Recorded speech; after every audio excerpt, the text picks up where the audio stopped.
Hey guys, this is Matt with BleepinJeep, and today I want to show you how to measure what they call lock to lock. Now the reason you want to do this is so you can set up your RAM correctly. When you go to add a hydraulic assist RAM or a full hydraulic RAM, you'll need to know your measurement lock to lock. Now when you're setting up a RAM, you can either do it yourself or you can just tell the manufacturer.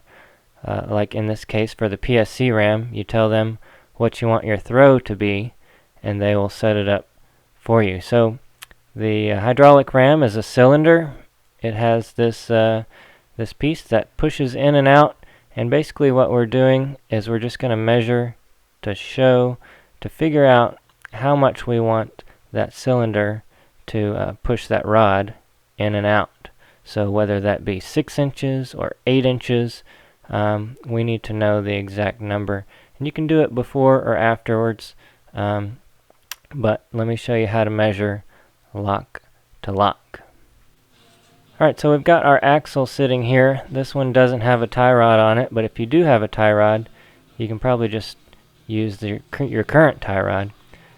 But in this case, there is no tie rod, and if you're doing a custom setup, everything might be a little different. So the first thing that I want to do is make sure that the axle is square on the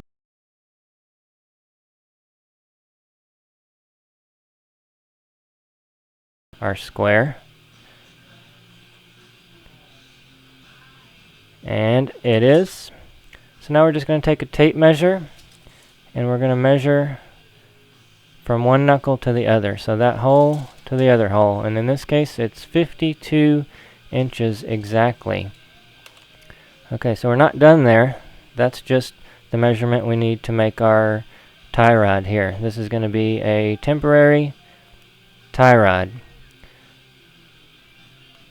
So I'm just using a piece of wood. I'm going to mark 52 inches on this thing, or I can just eyeball it and mark a line above the hole there on the left and then on the right.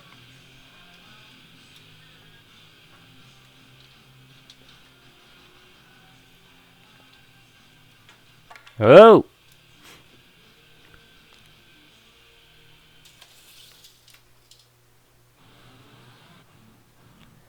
Alright, we've got our marks at 52 inches exactly. Now we're going to take a little screw, make sure it'll fit into that hole. I've put a nut on here just to make up the difference so that it's pretty tight in that hole. And we're just going to screw it into the piece of wood here.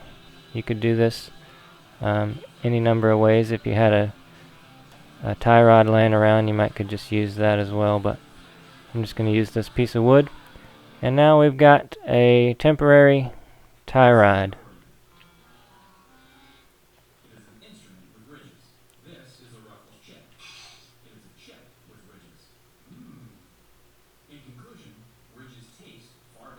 I'm just checking to make sure that it clearances there, and it just barely does, but it does clearance the diff cover.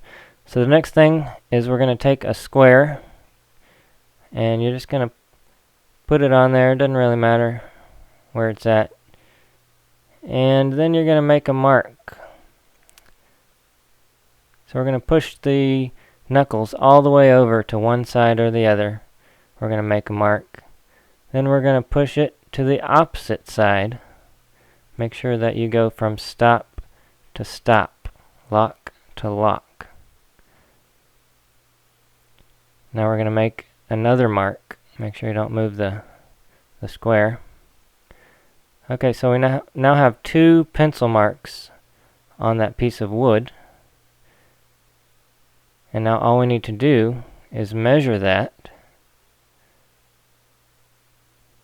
And that gives us our lock to lock measurement. So in this case, it's just about 7 inches. And that is what we're going to tell the manufacturer to set up our throw. Or we could set it up ourselves with internal stops or external stops or whatever. But in this case, it needs to be 7 inches because you want your RAM to limit the amount of travel, not your stops. Otherwise, if your RAM keeps on pushing while your axle knuckles hit on something, you are going to break a knuckle. So we're going to set this up to 7 inches. That's it. Thanks for watching.